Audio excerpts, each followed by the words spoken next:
Why the Xbox One X will only play classic Xbox games. The upcoming Xbox One X is touted to be the most powerful console ever built, so why will it only play classic Xbox games?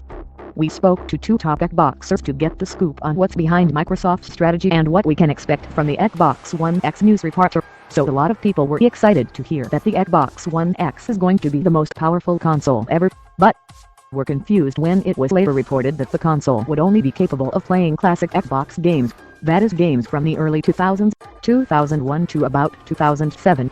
Can you tell us how that decision was made? Peter, we felt that it was time to recapture that feeling of when the Xbox was really original and exciting. We thought, how can we go back to that space? Nintendo had just come out with the NES Classic and Jim said, "Help, let's just re-release the same stuff we did back then, but we'll do it at full price. Giant crab controllers, everything," and we were like, can we do that? It seemed so crazy and simple, but it was also really fresh and exciting sounding. Jim, we're even going to have the special launch edition with the faulty power cable that can catch fire. News reporter, some of that makes sense. Nintendo's had huge success using nostalgia to lure customers back. But if the Xbox One X is essentially a re-release of the classic Xbox, why is it so expensive? $499 USD. Why is it being called the most powerful console ever? Peter, the most powerful console. Yeah, I mean power is all about confidence, right? Jim, and looking strong. We've got a huge black box and it's just filled with confidence. Peter, and we've got all the games people loved, Halo 1, Halo 2, Fable 1, Project Gotham Racing 1, Halo 1, Jade Empire, Madden 06, Fusion Frenzy, Halo 1, the list just goes on. Jim, it's worth noting that we're sticking to the original release schedule, so when the Xbox One X launches it'll pretty much just be Halo 1 and Fusion Frenzy. Peter, don't forget about Kabuki Warriors. Jim, deranged laughter. Peter, and in about 3 years gamers can look forward to Halo 2. News reporter, wow, replicating that original release schedule is a huge commitment to nostalgia. Peter, the original Xbox was where Microsoft entered the console market. It was a crazy time. Sega was getting out of the business and we went in big time. The biggest console, the biggest controllers, lots of wild new experimental titles, things that are household names now like Halo got their start there. But we also got a lot of sequels that were Dreamcast refugees, and even from Sega themselves, titles like Jet Set Radio Future and Panzer Dragoon Horde that don't really exist anywhere else. Jim, but we haven't forgotten about PC gamers. Microsoft has been making a bigger commitment to bringing the games back to PC lately, and we're extending this nostalgia trip from the Xbox to the beige box. The plan is to roll out games for Windows Live 2 alongside our new operating system, Windows XP. News reporter, are you at all worried about the negative press associated with GFWL games for Windows Live?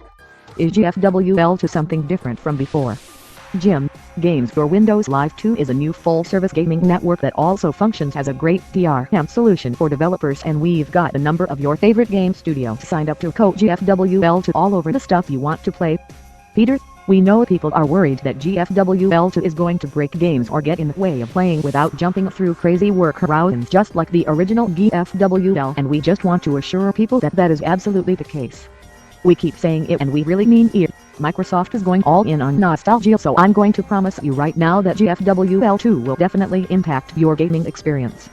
If you think about it, a lot of those games that were impacted by the original GFWL are much more memorable because of it. Nobody looks back at an old game and says, hey, remember how effortless it was to just launch the game and play it. But people are still talking about how impressively broken Grand Theft Auto 4 was on PC. News reporter, you do have a point there. Getting back to the Xbox One X, why is the price $500? The original Xbox was only $300 at launch. Is this added cost due to inflation or something else? And a second point, consoles make most of their money off of software. If the Xbox One X is re-releasing old games, won't people just buy really cheap old copies or play the games they still have?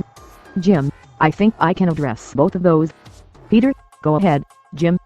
Jim, while the Xbox One X is internally built on the same technology as the original Xbox console, this new version does not have a disk drive.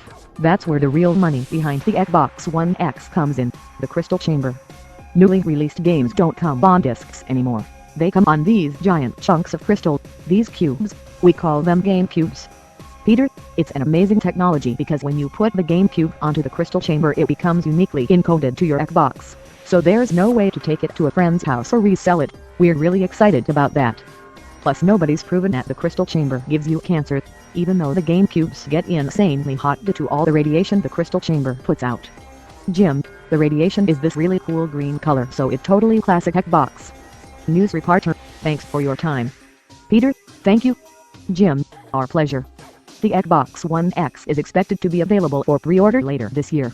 Support Seriously Informed here, https://www.patreon.com/seriouslyinformed and follow @newsreporter for even more musings.